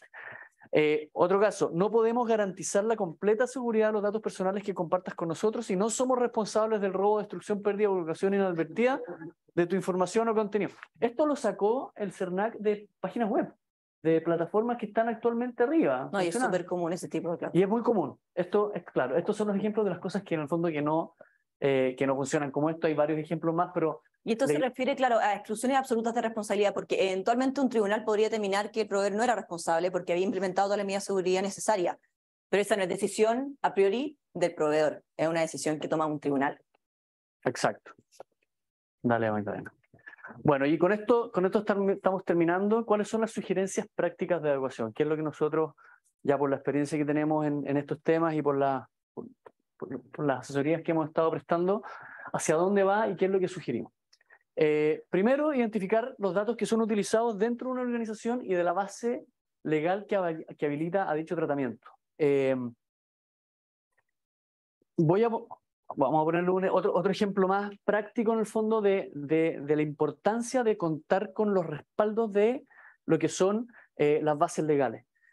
En una operación que se llevó a cabo el año pasado de una compra de una empresa chilena por parte de una compañía europea que está sujeta al reglamento europeo, el tema de los datos personales obviamente que fue súper relevante.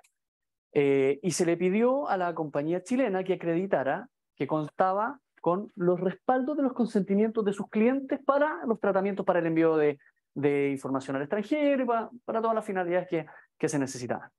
La empresa chilena pudo acreditar que contaba solamente con el 20% de los consentimientos de toda su base de clientes.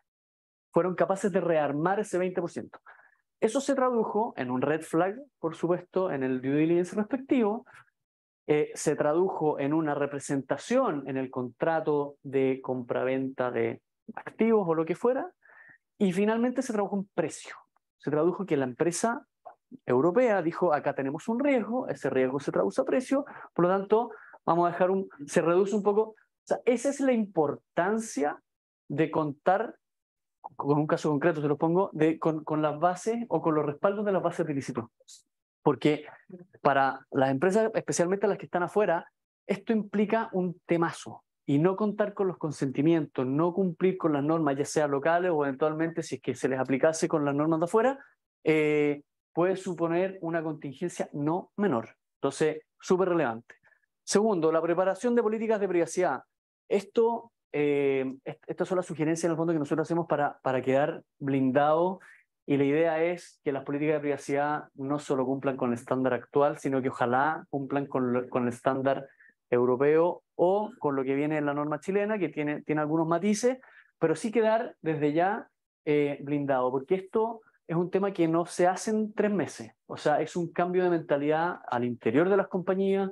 La política de privacidad yo les diría que es como la capa más visible de algo que tiene que ser mucho más integral. Hay que en el fondo permear a las capas internas de las instituciones, en que el tema del tratamiento de los datos personales no es al lote. Que ojalá exista una política interna de cómo debe hacerse el tratamiento de la información, qué es lo que se puede y lo que no se puede hacer. No en términos legales, sino que en términos prácticos, un lenguaje de fácil lectura para que la persona que está en la fuerza de ventas, en el encargado de marketing, entienda que hay cosas que no puede hacer, o que si las quiere hacer, puede hacerlas, ¿no es cierto?, contando con los consentimientos o con las bases de licitud que la nueva ley te establece, pero no llegar y hacerlo, que es como se hace hoy día. Aquí lo linkeamos con lo que es el tercer punto, que era la preparación de las políticas internas. Ojalá también el tema del ejercicio de los derechos, por ejemplo. ¿Cómo actuar frente a un ejercicio de derechos? De nuevo, un documento que puede ser una página que diga, oye, frente a una solicitud de acceso, tienes que responder en 2 días o tienes que responder en 15 días, pero estos son los pasos que hay que cumplir. Comunícaselo a tal persona dentro de la entidad. Dentro del fondo, genera los procesos internos que te permiten dar cumplimiento y que la gente entienda qué es lo que hay que hacer.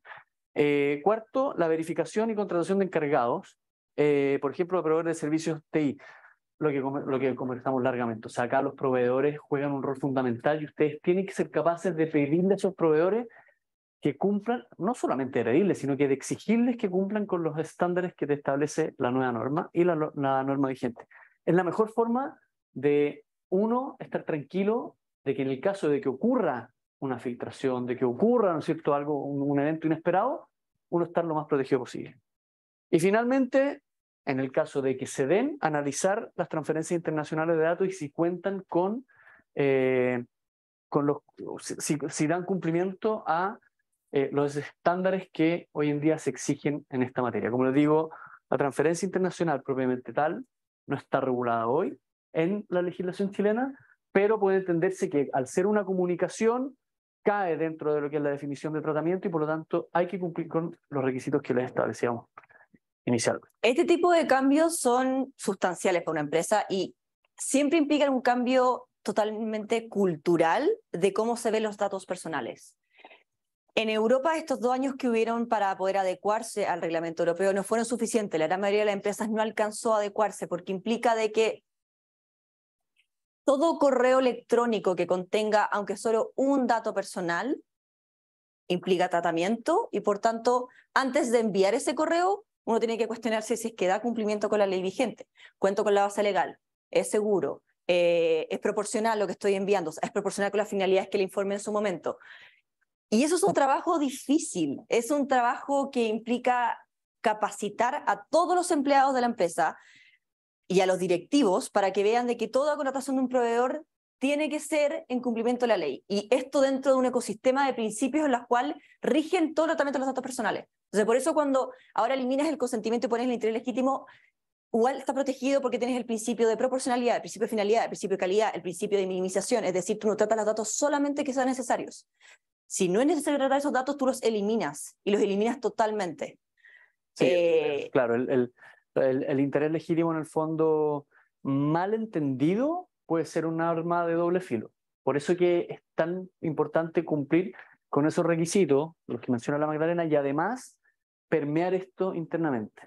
Nos pasó hace un mes atrás con una compañía que tiene trabajadores en el fondo que vienen de la Comunidad Europea, y que cuando empezamos con este proceso de adecuación a la norma y a la nueva norma, habían 2 personas que eran españoles. Y ellos nos comentaban en el fondo en los mails, este tema en Europa ha sido de verdad un quebradero de cabeza. Y hay que empezar a generar la conciencia desde ya, porque estos 2 años que se dieron inicialmente no alcanzaron. todos se lo tomaron un poco así como ya, vamos a, ok, pero son 2 años, son 24 meses, tenemos tiempo. Pasó así, y cuando empezaron las agencias respectivas de los países a multar y a oficiar ese mismo día, tuvieron que echar a andar la máquina y en 3 meses no se hace y en 6 meses no se hace. Entonces el llamado es un poco a que internamente se empieza a tomar y a generar esta conciencia. Es un tema que no va a, en el fondo no va a dejar de ser relevante. Como les decíamos, vimos que el lunes, o sea, hace 2 días, multaron precisamente por hacer transferencias internacionales de datos sin los requisitos necesarios. Claro, y eso es porque como Europa tiene una legislación tan exigente y Estados Unidos no, salvo ciertos estados, la transferencia que se produjo de Irlanda a Estados Unidos, que es similar en el caso de Chile a Alemania, no es tan grave porque Alemania tiene un muy buen ordenamiento jurídico, pero en el caso de Estados Unidos tiene normas que permiten que la NSA acceda a todos los datos personales de las empresas por detrás. Por tanto, para un irlandés era gravísimo de que las agencias de seguridad de Estados Unidos puedan acceder a sus datos cuando él no tenía ninguna relación con Estados Unidos, claro, o con esas agencias. Y no solamente para una persona residente de Irlanda, sino que lo que ocurre es que estas empresas tecnológicas, muchas de ellas, tienen sus sedes en Irlanda. Por lo tanto, la información de todos los otros países de Europa se centralizaba en Irlanda y de ahí se enviaba a Estados Unidos. Ese fue el gran tema. Y hay un activista que se llama Schrems que ha votado literalmente 2 de las como acuerdos que se han hecho entre Europa y Estados Unidos para poder, porque estos acuerdos son en reemplazo porque no es un país adecuado a Estados Unidos. Entonces se celebran acuerdos entre estas 2 gigantes para poder transferir los datos porque es necesario para que funcionen estas empresas entre sí, y los ha votado porque por este tema, por la referencia internacional de datos, no cumple con realmente el estándar de protección de los datos, y está muy relacionado con el tema de las agencias de seguridad. Bien, pues, por favor, cualquier duda, consulta, insulto. Una duda. Cuando estaba hablando del tema de datos artificiales, yo digo que está acá en TI, un tema que se llama multifactor. ¿Qué significa eso? Que posibilidad para todos nuestros usuarios que son Microsoft, tenemos que incluir un número de teléfono en la plataforma Microsoft. Algunos tenemos teléfono de empresa y otros personales. ¿Qué pasa con esos personales? Luego en mi caso, habría que no, Microsoft cumple con Microsoft por lo general. Estas empresas tienen buenos estándares, pero habría que revisar porque probablemente en alguno de esos documentos que se firmaron se aceptó de que usted iba a poder en el fondo comprobar de que tiene cuenta con los consentimientos o la fuente legal necesaria para poder subir ese dato a la plataforma. Pero eso hay que, es por eso que el análisis caso a caso, si acá no hay respuestas generales. Especialmente a mí, o sea, en el tema del interés legítimo, no se puede, es súper relevante. Esa causal a mí, la verdad es que es la que más en el fondo, es la más desafiante. Porque en el fondo hay que ir al caso a caso. Ese podría ser un interés legítimo. La seguridad podría ser un interés legítimo. Pero hay que acreditarlo, que tú hiciste el juego, tú pusiste los 2 derechos, tu derecho de la seguridad y el derecho del titular de tener control sobre sus datos, y tu derecho no afecta al titular, por lo tanto es razonable que lo haga, y es proporcional. Una duda. La ley habla sobre las políticas de retención de la información tanto para personas como empresas. ¿Tiene establecido marcos de cuánto podemos guardar? No, pero una de las obligaciones que tiene que ser informado. O sea, tú tienes que decir el periodo del tiempo en el cual se retarán los datos, pero no dice un periodo en particular. No hay un periodo determinado. Porque es imposible. ¿Cuánto puede guardar? Cumpliendo los principios, por tanto, si hay un cumplimiento de un contrato, lo razonable es que tú trates los datos durante el contrato y tal vez un tiempo más para cumplir con las obligaciones legales, por ejemplo, temas contables y ese tipo. Pero pasado un tiempo razonable para que tú des cumplimiento con tus obligaciones legales, ojo, y ahí cambió, pasó de ser cumplimiento de un contrato a una obligación legal, tú debes eliminarlos. Claro, lo que al final se trata de evitar es que 10 años después de terminado el contrato y cuando ya no haya ninguna justificación asociada a ese contrato, tú mantengas esa información, porque no tiene ni una justificación para que tengas esa información y la sigas tratando. Pero en ese caso, cuando el servicio, por ejemplo, lo requiere, porque es esencial para poder prestar el servicio, de que la información se mantenga de forma indefinida. Como por ejemplo, cuando yo enrolo personas para que accedan a un edificio o una oficina a través del uso de su información biométrica o de tarjetas, o lo que sea. Ahí hay una empresa que está haciendo el tratamiento de esos datos y lo está almacenando. Sí. Si yo después de un tiempo lo elimino, la persona no va a poder ingresarle. Es que ahí tienes una justificación para mantenerlo. Claro, pero yo voy a tener que informarle al titular que estoy capturando su información en el momento que estoy creando esa base de personas que pueden acceder a esa institución y que la voy a mantener indefinidamente, o la ley de todas maneras me va a obligar a poner 50 años. No, es que la Más ley... que un no. plazo es, o sea, sí, digamos, la persona es desvinculada de esa empresa y no tiene que ingresar nunca más al edificio. Recursos Humanos informa al proveedor, oye, estos datos a contado del próximo mes. Por ejemplo, Sí, claro, de un edificio X, que la gente en el fondo se enrola una vez para entrar siempre. Ahí efectivamente... a una institución. Y yo no sé cuánto va a vivir esa persona, porque la pensión la obtengo desde los 60 años hasta los, no sé, esa mujer vive hasta los 120 años. La idea del acceso y del tratamiento de esos datos es que se mantenga de forma indefinida. Claro. Si yo digo en mis políticas de retención que la voy a mantener de forma indefinida, ¿voy a estar cumpliendo con el estándar del nuevo? Yo creo que la palabra indefinido, habría que pensar una palabra que da a entender de que hasta que se cumplan con los fines, y puedes explicar claro. por qué tus fines requieren un extenso, porque nunca va a ser indefinido totalmente, porque si la persona muere, idealmente que después... Sí. Para que se pueda prestar el servicio o poder ocupar esa... Es que si tú lo explicas de esa manera, vas a poder hacerlo. Si al final está... Sí, es que al final va por eso. Si esto es más, como lo hemos comentado, es más informar y que la gente entienda para qué está siendo utilizada la información, más que prohibir. Sí, aquí nadie, y eso es lo más relevante, entender que el flujo de esta información, nadie quiere prohibirlo. Ya solamente que se haga de una manera en que los titulares de esa información la conozcan para lo que va a ser tratada de verdad. O sea, no el tratamiento derivado, la quinta derivada de una autorización que yo di para una finalidad en específica. Sí. Sí. Primero. Actualmente la ley señala que no se necesita autorización para tratar datos cuando va en beneficio de la persona que trata el dato. ¿Se puede aplicar eso o hacer un símil con el interés legítimo? ¿De los afiliados? ¿Te refieres al tema de los afiliados de acciones gremiales? Sí, es que eso tiene una segunda... Es súper limitado. Es limitado. O sea, a lo menos la interpretación que le damos nosotros, dale tú, porque esto...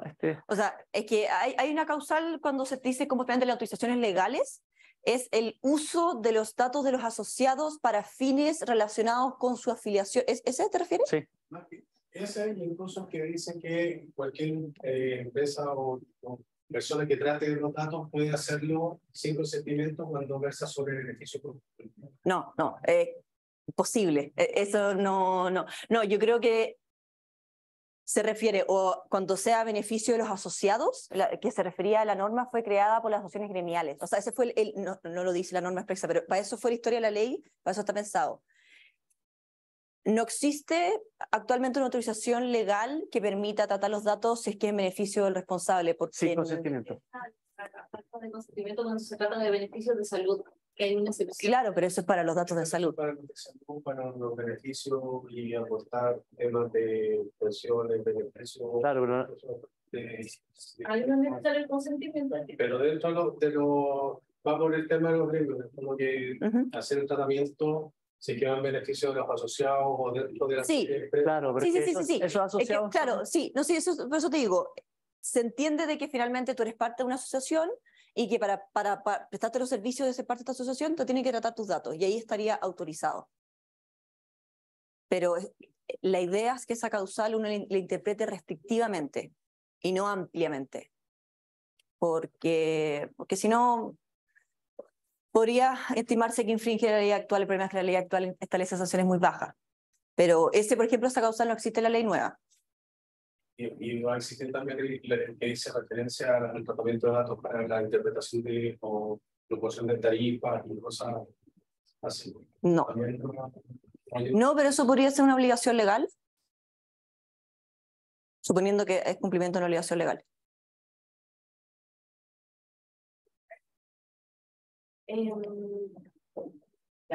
Voy a tratar de verdad bien la pregunta. Por ejemplo, para el uso de Google. O sea, que ellos, o sea, la base de datos que yo tengo, las cuestiones, entonces, y la legislación no es apropiada, por lo tanto, esto se debería regular a nivel contractual.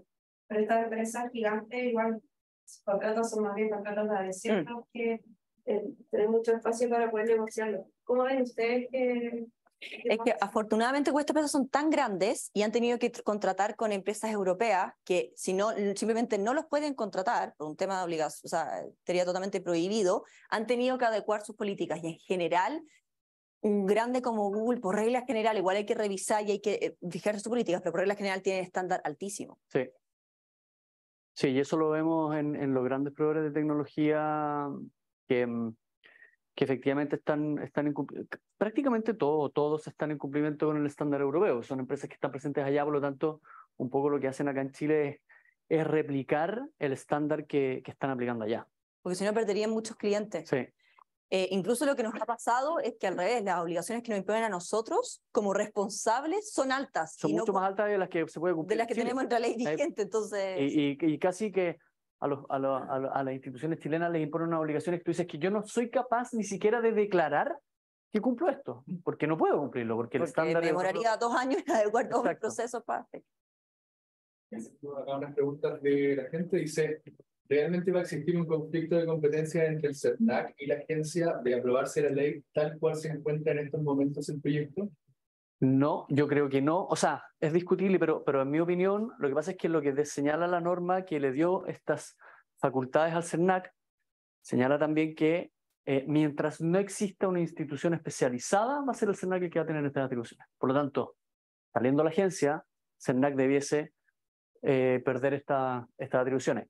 Hay otras instituciones, como en la CMF, por ejemplo, que efectivamente podría tener una competencia que se podría decir paralela, pero porque la CMF también regula un mercado específico y tiene normas de ciberseguridad, ¿no es cierto?, que son aplicables a una industria en específico. Hay que ver ahí hay que ver cómo van a conversar con la agencia, pero la agencia, una vez que entre en funcionamiento, esto lo va a tener presente y en sus reglamentos y en sus políticas de actuación, al fondo va a tener que abordarlo. Respecto a la agencia, la agencia va a supervisar o va a estar a cargo tanto de los privados como de los públicos, el público va a seguir siendo la institución. La agencia, yo entiendo que es... No, se eliminan los registros. O sea, los registros de las bases de datos de organismos públicos se eliminan como obligación. Sí, no, pero la agencia tiene facultades de... No, pero la pregunta es... fiscaliza a privados y públicos. Sí. Que fiscaliza los organismos públicos en la institución. No, el Tribunal de la Libre Competencia. Ese tiene actualmente las facultades de fiscalización de los organismos públicos. Es el encargado de mantener este registro de las bases de datos. Pero sí, y esas bases de datos son de organismos públicos, por lo tanto habría como una especie de colaboración entre el registro público, o sea, el registro civil y el Tribunal de la Libre Competencia. Pero él es el que tiene actualmente la facultad. La agencia cambiaría y bajaría... Sí, y llegaría la agencia, tomaría el rol de fiscalizar a ambos, a los privados y a los públicos. Actualmente los privados no están fiscalizados. Félix tenía una pregunta. Sí, Yvonne dice, si una empresa europea transfiere datos a Chile aplicando el GDPR, ¿se hace un contrato de transferencia de datos para asegurarse de que aquí se resguardarán? Hay hartas formas, efectivamente, hay hartas formas para regular esta transferencia y que se cumpla con la normativa europea. Una de esas es, claro, un contrato de transferencia que tiene que contener estas cláusulas tipo que la autoridad europea ya ha establecido. Y que probablemente nuestra agencia, cuando saque estas cláusulas tipo, se va a basar en lo que Europa ya hizo. Y bueno, también sigue preguntando, parecido a lo que dice, ¿qué pasa si la empresa chilena no cumple el acuerdo? ¿La compañía europea debe demandar por procedimiento ordinario? Es una discusión que hemos tenido. Si es que tú asumes obligaciones de protección de datos que no das cumplimiento acá en Chile, donde la autoridad europea no tiene poder de fiscalizar, ahí creo que es un tema entre privados. O sea, sí, pero el problema es cómo en el fondo el enforceability de eso, porque si la empresa, claro, es un tema que tendría que ver cómo se resuelve contractualmente y porque a nivel de reguladores europeos, la posibilidad de que ellos vengan a Chile a sancionarte por un incumplimiento de ese acuerdo en particular es muy difícil. Es que ahí yo creo que se establece contractualmente es que todas las sanciones que sufra el responsable en Europa por incumplimiento de la norma las pueda traspasar de cierta forma al Claro, chileno que repetir incumpla. contra la entidad chilena. Y la última dice, si transfiero datos, base de datos de Chile a Estados Unidos hoy, ¿requiere el consentimiento de los dueños de los datos? Salvo que no haya otra fuente de autorización legal. Sí. Ahora, ese consentimiento no hay que tenerle susto, ¿ah? No hay que, o sea, se puede establecer en cualquier mecanismo, de cualquier forma, puede ser con firma electrónica, o sea, hay muchas formas de obtener esos consentimientos, pero la respuesta general, sin conocer el detalle, sí. O sea, como les decía, en uno de los instrumentos que ese titular en el fondo firmó con la empresa que está haciendo la transferencia, tú tienes que haberle informado que su información va a ser transferida a terceros proveedores o a servidores que no están ubicados en Chile, sino que están en el extranjero. Bien, y para tener un poco contexto regional en ese sentido, ¿cómo se campa, en su opinión, esa normativa con los de otros países ¿De Sudamérica? de Sudamérica, Latinoamérica? Nosotros estamos atrasados igual. Estamos atrasados. Brasil tiene una legislación relativamente nueva que es muy exigente, muy parecida a lo que es el reglamento. Colombia lo mismo. México y Perú también tienen unas mejores. Sí. Es que lo que han hecho algunas no han cambiado su legislación completa para adecuarla como al estándar europeo, pero han establecido al menos una autoridad de control. Entonces, al menos lo que hay es fiscalizado. Sí. Y eso igual ya es un... Argentina, por ejemplo, Argentina sí tiene el tema de los países adecuados y si no es un país adecuado, tienes que firmar un contrato con cláusulas tipo que te establece la autoridad argentina y si no y tienes que ser esas cláusulas. Entonces, depende mucho del país, pero yo te diría que a nivel sudamericano, Chile es de los que están más atrasados. Ahora, con esta modificación vamos a quedar, yo te diría que a nivel de Brasil, sí.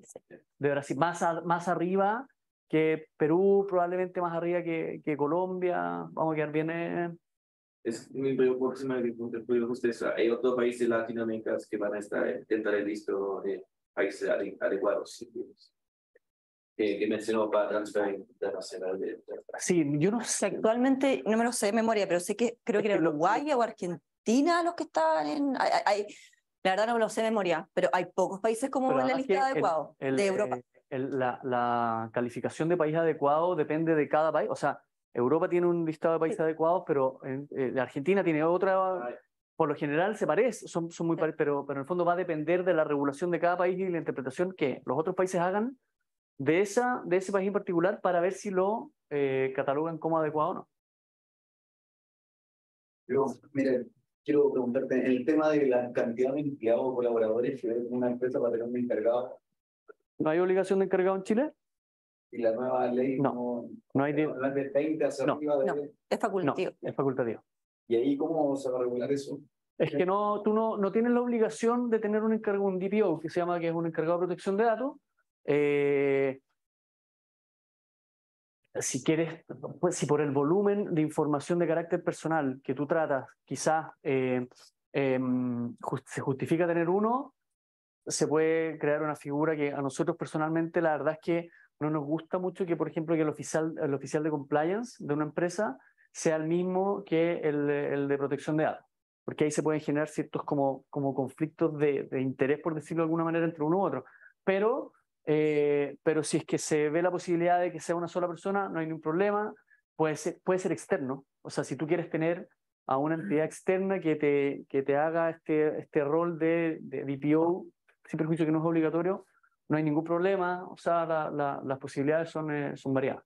Pero más que el número de empleados, sería el tipo de lo riesgoso que es el tratamiento. O sea, sigue siendo facultativo, pero una persona para determinar y decidir, yo creo que en Chile establecer un DPO debería ser por eso. O sea, si uno trata datos de salud en forma masiva o ayuda por sistemas de vigilancia, o sea, tipo de datos que llega a haber un tipo de filtración, algún tipo de tratamiento indebido y es grave, yo sugeriría que tengan un DPO. El tema de los datos sensibles, la voz, yo no sé si la voz está como... Depende, si permite identificar a una persona o no. No, pero es un dato biométrico. Por eso Por eso. Es el tema de la inteligencia artificial, que ahora están con el tema de replico la voz, te puedo llamar. La ley regula los datos biométricos, o sea, regula los datos sensibles y después regula otras categorías especiales, como por ejemplo la de los niños y adolescentes, los datos de geolocalización y los datos biométricos, que no son necesariamente una categoría de datos sensibles, pero sí son especiales, porque son datos personales que tienen que tener cierto tipo de tratamiento y establece como requisitos especiales, pero no necesariamente son datos sensibles. Y son biométricos en la medida que los utilices para identificar a una persona. Porque si tú grabas la voz de una persona por grabar por un tema de un acta, de una junta accionista, no lo estás haciendo necesariamente con esa finalidad. Los datos biométricos que son para cuando hay un doble factor de Validación de identidades. Ahí definitivamente sería un dato biométrico. Y la última que tengo, en el caso de tener, saco una foto acá, ¿no? Y la publico. Necesito el consentimiento sí o sí. Eso está claro. No, depende. Si se identifica a las personas... Si fueras estricto, sí, o sea, sí. Depende, porque si se identifica a las personas, pero si no se identifican y se ve una masa de gente, no. No, por eso, sí, claro. Si es una masa de gente que tú no puedes identificar a nadie, no. Pero, hay temas de derecho de uso de imagen, o sea, porque ¿con qué fines vas a publicar eso? Si quieres hacer una promoción, si quieres... un post en nuestras redes sociales. Aquí con... No, ahí, a ver. Más que datos personales, uso de imagen. No, pero sí es derecho de uso de imagen. Pero nos ha pasado con empresas. ¿Están de acuerdo en tu no. Oye, no, pero yendo un poco más allá. Por ejemplo, nos ha pasado en compañías que en eventos, por ejemplo, de fin de año, sacan fotos a sus colaboradores y las quieren subir a las redes sociales o a la plataforma, y la forma que tienen de asegurarse de que no van a tener ningún problema es pedirle el consentimiento a las personas que aparecen en esas fotos para subirlas a las redes sociales, porque el día de mañana, si es que uno de esos trabajadores se opone por la razón que sea a que esas fotos hayan sido subidas, puedes tener un problema, porque hay un derecho de uso de imagen, también hay un tema de dato personal, ¿me entiendes? O sea, claro. Los colegios te lo están pidiendo. Pues que aparte que son, sí, pues, que aparte que son menores de edad. Pues. ¿Pero ahí necesitan escrito o solamente basta con voy a tomar un voto? No, por escrito. O sea, sí, la ley actual establece por escrito. Sí, el consentimiento, o sea, ¿cómo acreditas posteriormente? Hay que ponerse siempre en el caso de, en el caso que hay un problema. O sea, en el caso de que el día de mañana tú tienes esas fotos y una persona te alega de que no. ¿Tú de dónde vas a sacar el respaldo para decir, pero si tú me dijiste que sí podías sacarte la foto? Por eso que mejor, antes de una reunión, oye, vamos a sacar fotos y las vamos a subir a las redes sociales. Mejor sí, pero, por ejemplo, si hacemos ahora las reuniones con Alemania, que a veces hacemos recording, y siempre dice, oye, si todos son contentos, voy a hacer el recording ahora. ¿Hay un respaldo de eso? No, pero el recording inicia después. Sí, porque las plataformas en general de ese tipo, las plataformas de ese tipo igual te ponen un mensaje y dicen, si tú no quieres ser grabado, apaga tu cámara o sal de la reunión. Sí, las plataformas. Y yo creo que después tú puedes sacar un registro de esa reunión para acreditar que tú... Estamos hablando de casos que son bien en el fondo ya. Oye, sí, ejemplos hay para todo, pero en el fondo, si tú quieres estar totalmente resguardado y no tener pide el consentimiento, déjate un respaldo.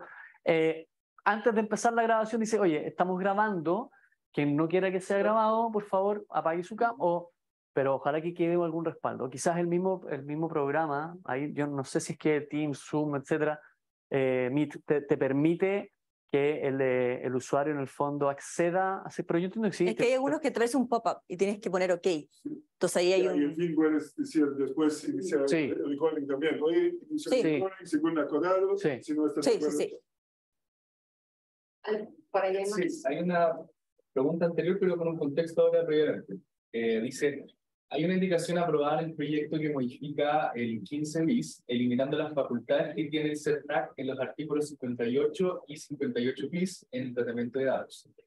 Finalmente, el CERNAC solo se queda con la facultad del artículo 2 bis, letra B, para iniciar juicios colectivos como ocurre con otros sectores regulados, entre paréntesis, telecomunicaciones, aeronáutica, servicio de correo, por nombrar algunos.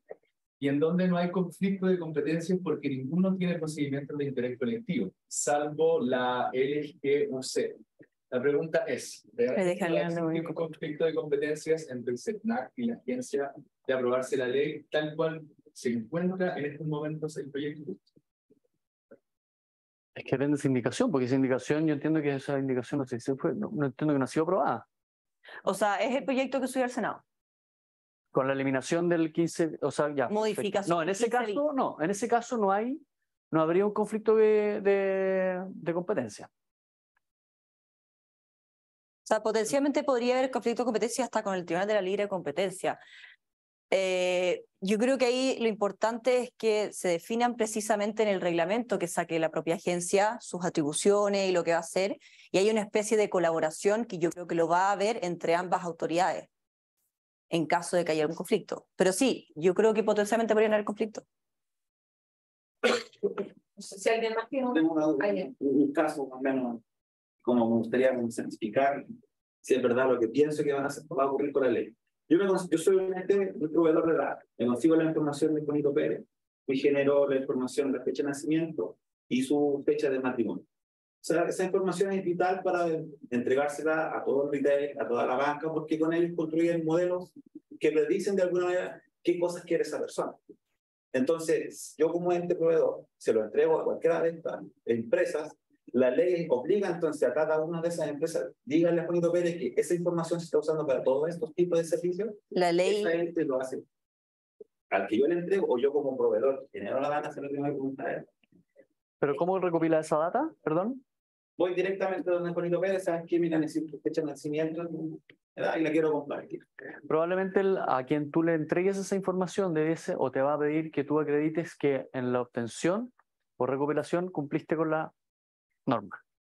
¿Cómo cumples con esa norma? Con alguna de las fuentes de licitud que hablábamos antes. En este caso, consentimiento. Yo te diría consentimiento porque en el fondo es lo que a ese tercero le va a ser más fácil, en el fondo, para poder obtener el respaldo de que tú, la información que le estás pasando, ya viene con el filtro de legalidad de acuerdo a la norma. Claro, ahí yo genero de alguna manera esta información. Pero claro, pero tú ahí a la persona a la cual le estás pidiendo la información vas a tener que comunicarle, de acuerdo al principio de finalidad, con exactitud, cuáles son los fines los fines para los cuales vas a transmitir esa información. Y eso es lo que va a fiscalizar externamente. Sí. Dentro de esto. Va a ir a preguntar a Cencosud. Sí. Demuéstrame cómo efectivamente. Y Cencosud se va a dar vuelta y te va a decir a ti, ¿tú tienes los restos? Sí, los tengo. ¿Ya dónde está? Aquí. Bueno, además existe un derecho especial que establece esta ley de oponerse a decisiones automatizadas, incluida la elaboración de perfiles. Es decir, la elaboración de perfiles implica un tratamiento que no participa un humano, en la cual se suman una serie de factores y se perfila una persona. Y en base a ese perfilamiento se le ofrece cierta publicidad. Ahora hay un derecho expreso a la que yo me oponga para que Cencosud me esté perfilando, y ese derecho puede combinar en distintas cosas. Una de las razones, por ejemplo, es que hay una decisión humana que participa en el proceso. Gracias. Ya pues. No sé si alguien más tiene, yo tengo dos preguntas. ¿Esto va a aplicar retroactivamente a las bases que ya tenemos? O sea, si nosotros tenemos una base de 20.000 contactos, vamos a tener que partir a pedirle el consentimiento a los 20.000 que tenemos. Sí. Incluso la norma establecía originalmente un plazo para adecuar las bases de datos ya existentes, pero ahora eso salió y ahora lo que dijo 2 años para todo. O sea, todo lo que no tenga consentimiento lo tengo que borrar. Obtener el nuevo consentimiento o buscar una nueva. Igual para el tratamiento que hace una organización sin fines de lucro o una asociación que no pretende ofrecer ningún tipo de producto, a lo que me refiero que posiblemente una cámara alemana no tenga el mismo estándar que un Cencosud. Okay. Sí. Y la otra pregunta es, ¿qué pasa con los datos que las personas, por ejemplo, mi información está publicada en la web de la cámara, o sea, está en mi teléfono? ¿Qué pasa si una empresa la toma y la utiliza para mandarme a mí? El hecho que yo haya publicado mi foto con mi teléfono o mi mail, ¿lo autoriza él a mandarme? Ese era el problema de las fuentes de acceso público. Sí, exactamente. Porque podría ser considerada una fuente de acceso público bajo ley actual. No, o sea, tú puede.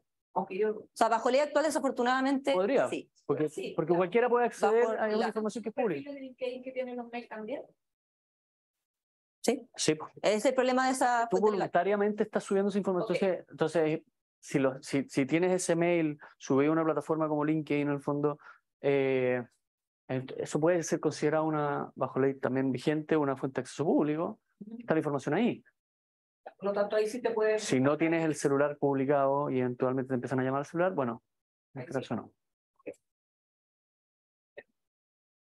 ¿Alguna otra? Bien, pues yo lamentablemente tengo Sí. que volar. O- Bueno, No, pero por favor, sí. cualquier cosa Muchas adicional gracias. que necesiten. Andrés y Magdalena, yo creo que estuvo muy interesante la charla. Agradecerles por compartir la información, el conocimiento y también reiterarles a todos los socios que esa es la idea de la Cámara, así que también abierto a recibir propuestas de otros socios también que deseen compartir generosamente su conocimiento como lo ha hecho Barro de Razubí. Hoy día yo creo que todos aprendimos mucho, así que muchas gracias por su tiempo De nada, pues, y dedicación. un gusto. Gracias. Para que nos expliquen. ¿Te lo paso a ti? Sí.